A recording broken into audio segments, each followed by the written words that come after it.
that matter, the franchise owner of a major league team, watching that last night, watching that scene last night at PNC Park. Good morning to you. Good Wednesday morning. I'm Dejan Kovacevic of DK Pittsburgh Sports. This is Daily Shot of Pirates. It comes your way bright and early every weekday. If you're into football and or hockey, we happen to have a couple of teams in town that actually give a crap. That would be your Steelers and Penguins, and I offer daily shots on those subjects as well. Astros 3, Pirates 0. Paul Skenes, 8 innings pitched, 1 run on a home run to Christian Walker that put Houston ahead. 8 strikeouts, 1 walk, and he lost. Skenes lost. Maybe this is the way this point can be better emphasized anymore. Everybody's always saying or writing, Skenes has a 2.05 ERA and he has a 4-6 record. Well, both of those things are accurate, absurd as it sounds. But how about just saying Skenes is a loser? How about that? Think maybe that'll push some more buttons? Call Skenes a loser. Of course you won't mean it. Of course it's ridiculous. But you know how when they would do those old school TV or radio game wrap-ups and they would say, and the winner for Houston was Lance McCullers. He's now 1-1. The loser for Pittsburgh was Paul Skenes. That's right, because he's a loser. Because that's what's been built around him, which is to say nothing. That's the level of care around him, which is to say 0. And maybe most damning, that's the level of competence around him. This pathetic offense was shut out for a 10th time this season. I don't need to tell you that's the most in the majors. 4 whole hits were mustered. All of them were singles. 1 walk was worked. 9 strikeouts were recorded. Of the top 4 in this batting order, the top 4 spots, the Pirates went 0 for 15 with no walks and 4 strikeouts. So, as now happens after almost every Skenes start, with the notable exception of the 10-run outburst that benefited him in his previous start, Skenes gets asked what it's like, in essence, to play for a terrible team. I think it gets tested every day. Whether we have, you look at what happened last game. I got 10 runs of support, right? And I still got to go out there and put up zeros.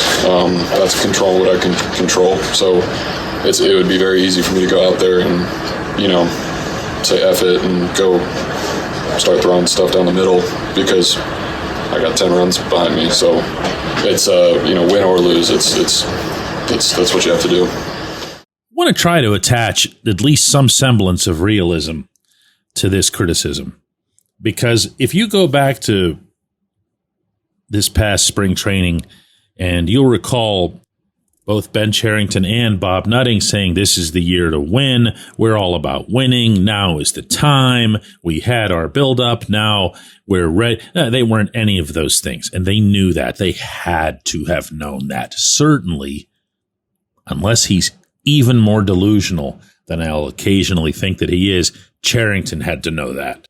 You don't enter an offseason needing a corner outfielder and needing a first baseman, coming away with Tommy Pham and Spencer Horwitz and saying, oh yeah, this is it, baby. This is the one. So even if it was just left to the rest of us, sane people, to survey that scene, we would have said, listen, if they were even to make it to 500 or better, that would have been an upgrade, a real one, over 76 wins the previous season, which in Cherington's mind, by the way, was an upgrade over the season before that, which was also 76 wins.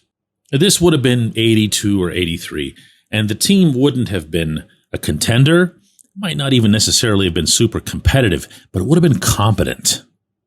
There's that word again, competent. What you're seeing from the Pirates offensively is incompetence. And that's also why I keep pointing out here that any uptick that you've seen of late has been the result of effort and camaraderie and all that other legitimately commendable stuff, but nothing's changed. Nothing's changed on the roster other than Horwitz getting onto the field finally, and yay him, he's batting .207 with a .580 OPS. And finally, last night, Nick Gonzalez coming back from his injury, although he was ably replaced by Adam Frazier. Frazier didn't light the world on fire, but he was one of their more consistent performers. Otherwise, it's been nothing. The GM's just sitting there, watching.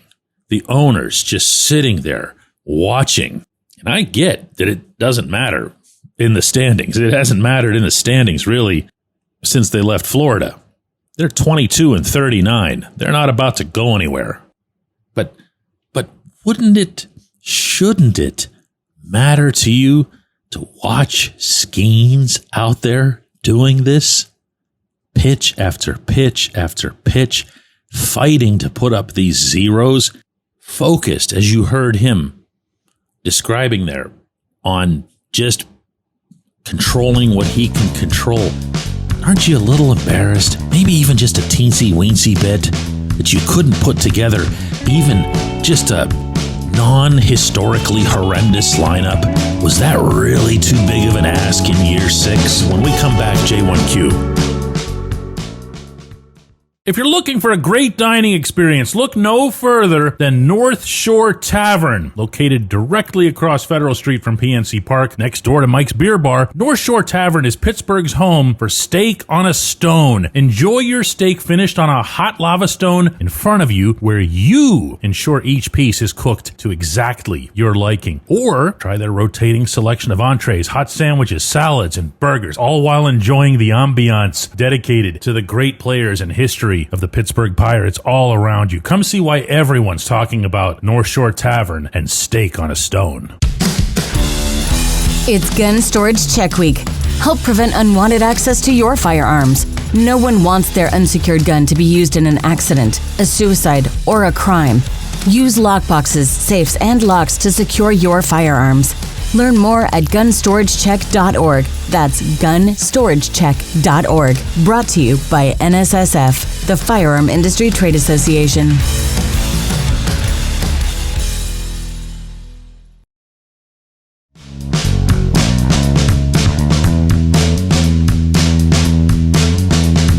Today's J1Q, I'm instead going to read an open letter that was published in the commenting section of our app and website, DK Pittsburgh Sports, by Dan Mitchell, who writes, "Dear Paul Skenes, as a longtime Pirates fan, I feel for you. Pitching in this lack of offense and this lack of trying even to win by this organization, even as you have been doing your part every start.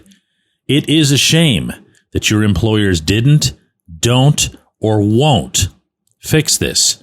I just want you to always remember this fan base will always be behind your efforts to try to win these games all by yourself, just as the 15,000 plus among us saluted you when you finished after the 8th inning of this game on this Tuesday night. I hope you don't eventually leave Pittsburgh, but I don't blame you if you do. You deserve much better.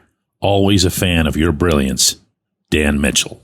And all I'm going to add to that is this. Dan was almost dead on with the attendance figure. The paid attendance was 15,891, and that means tickets in circulation. And the actual number of humans in there did, in fact, appear to be that.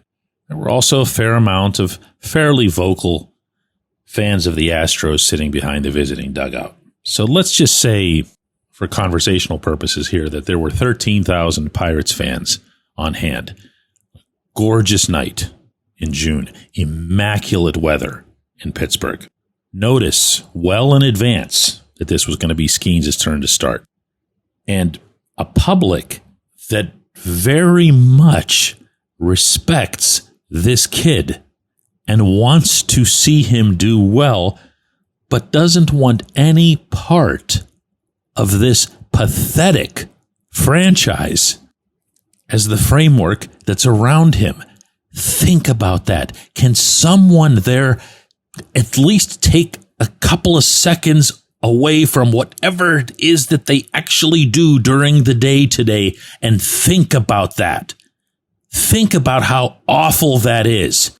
And from there, think about something else to do with your lives, because this isn't it. Sports are competitive by nature. Think about what defines the very activity.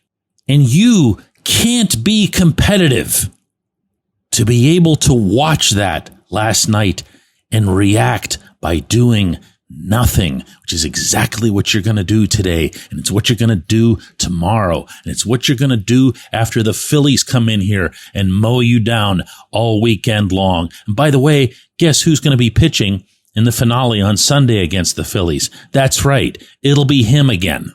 Between now and then, you will not have lifted a figurative pinky finger to alter anything about that scene from last night. Well, there'll be one thing. You will have gone public with advertising, this is actually a true thing, to try to get Phillies fans to come to this series. Oh, look it up. I appreciate the letter that you wrote there, Dan. I appreciate everybody who listens to Daily Shot of Pirates. We'll be back with another one of these tomorrow.